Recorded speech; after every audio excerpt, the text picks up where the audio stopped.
When Benjamin Franklin exited the Constitutional Convention, he was asked by a woman, "Sir, what have you given us?" His immediate response was, "A republic, ma'am, if you can keep it." Yet most Americans today have been persuaded that our nation's governmental system is a democracy and not a republic. The difference between these two is essential in understanding Americanism and the American system. Before we discuss political systems, however, it's helpful to address the confusion that has been spread about the political spectrum. Many have been led to believe that the political spectrum places groups such as communists on the far left, fascists or dictators on the far right, and political moderates or centrists in the middle. However, a more accurate political spectrum will show government having zero power on the far right to having 100% power on the far left. At the extreme right, there is no government. The extreme left features total government under such labels as communism, socialism, Nazism, fascism, princes, potentates, dictators, kings, any form of total government. Those who claim that Nazis and fascists are right-wing never define their terms. This amounts to spreading confusion. Toward the middle of the political spectrum can be found the type of government limited to its proper role of protecting the rights of the people. That's where the Constitution of the United States is. Those who advocate such a form of government are really constitutional moderates. So let's analyze the basic forms of government. They are monarchy or dictatorship ruled by one, oligarchy ruled by a few, democracy ruled by a majority, republic ruled by law, and anarchy, which is ruled by no one. In discussing these five, we'll see that they can be narrowed down to even fewer. Looking first at monarchy or dictatorship, this form of government doesn't really exist in the practical sense. It's always a group that puts one of its members up front. A king has his council of nobles or earls, and every dictator has his bureaucrats or commissars, the men behind the scenes. This isn't ruled by one, even though one person may be the visible leader. It's ruled by a group. So let's eliminate monarchy, dictatorship, because it never truly exists. Oligarchy, which is ruled by a group, is the most common form of government in all history. And it is the most common form of government today. Most of the nations of the world are ruled by a powerful few, and therefore oligarchy remains. At the other end, we find anarchy, which means without government. Some people have looked over history and found that many of its worst crimes were committed by governments, so they decided that having no government might be a good idea. But this is a mistake, because as the ancient Greeks stated, without law there can be no freedom. Our founding fathers agreed and held that some amount of government is a necessary force in any civilized, orderly society. In a state of anarchy, however, everyone has to guard life, liberty, and property, and the lives of family members. Everyone must be armed, and movement is severely restricted because one's property has to be protected at all times. Civilized people have always hired someone to do the guarding, a sheriff, a police force, or some branch of government. Once law enforcement was in place, the people were freer. They could leave their property, work in the fields, and so on. In short, the proper amount of government makes everyone freer.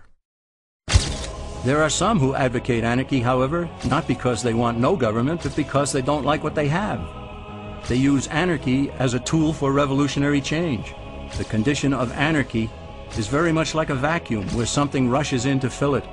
These calculating anarchists work to break down the existing government with rioting, killing, looting, and terrorism. Tragically, the people living in such chaos often go to those best able to put an end to it and beg them to take over and restore order. And who is best able to put an end to the chaos? The very people who started it.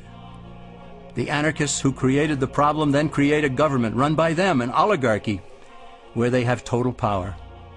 This is exactly what happened in Russia that led to Lenin taking total power, and in Germany where Hitler's brown shirts created the chaos that brought him to power.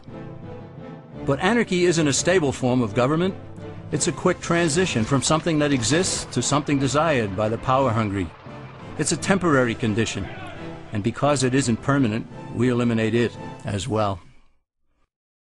The word democracy comes from two Greek words, demos, meaning people, and kratein, meaning to rule.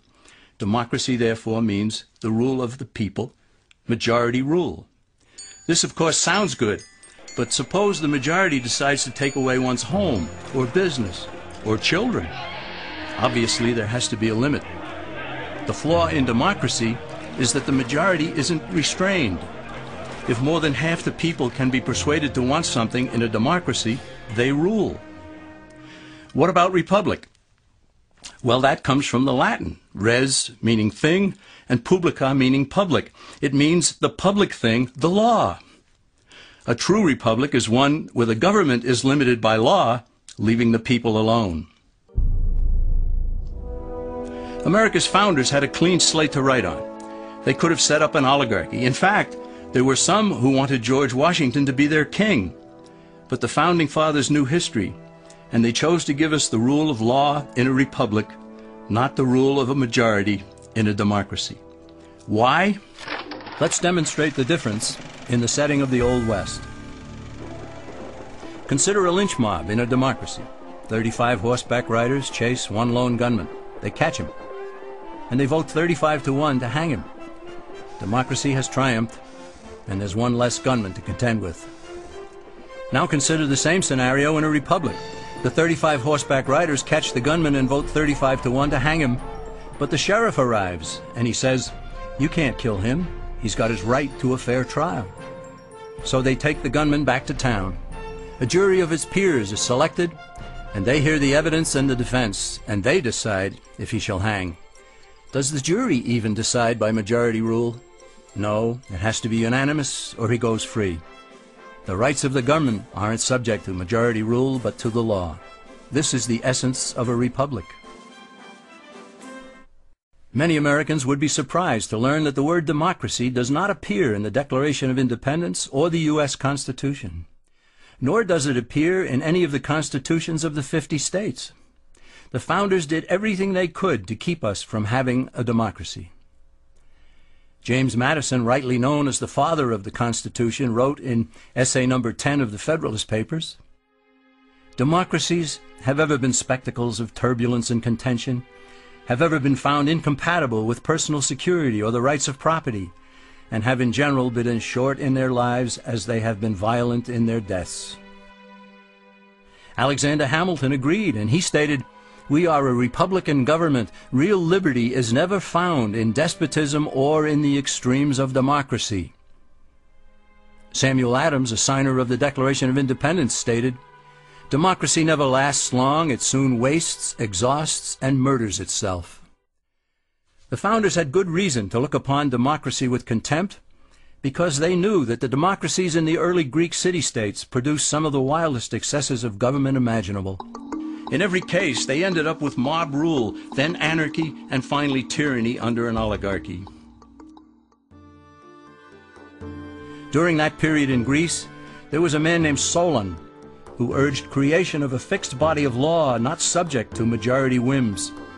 But where the Greeks never adopted Solon's wise counsel, the Romans did. Based on what they knew of Solon's laws, they created the 12 tables of the Roman law, and in effect built a republic that limited government power and left the people alone. Since government was limited, the people were free to produce, with the understanding that they could keep the fruits of their labor. In time, Rome became wealthy and the envy of the world. In the midst of plenty, however, the Roman people forgot what freedom entailed. They forgot that the essence of freedom is the proper limitation of government. When government power grows, people freedom recedes. Once the Romans dropped their guard, power-seeking politicians began to exceed the powers granted them in the Roman Constitution. Some learned that they could elect politicians who would use government power to take property from some and give it to others. Agriculture subsidies were introduced, followed by housing and welfare programs. Inevitably, taxes rose and controls over the private sector were imposed. Soon, a number of Rome's producers could no longer make ends meet, and they went on the dole. Productivity declined, shortages developed, and mobs began roaming the streets, demanding bread and circuses from the government. Many were induced to trade freedom for security. Eventually, the whole system came crashing down. They went from a republic to a democracy, and ended up with an oligarchy under a progression of the Caesars.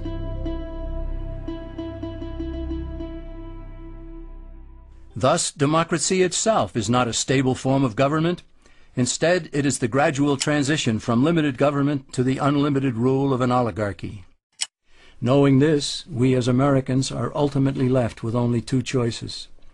We can keep our republic, as Franklin put it, or we will inevitably end up with an oligarchy, a tyranny of the elite.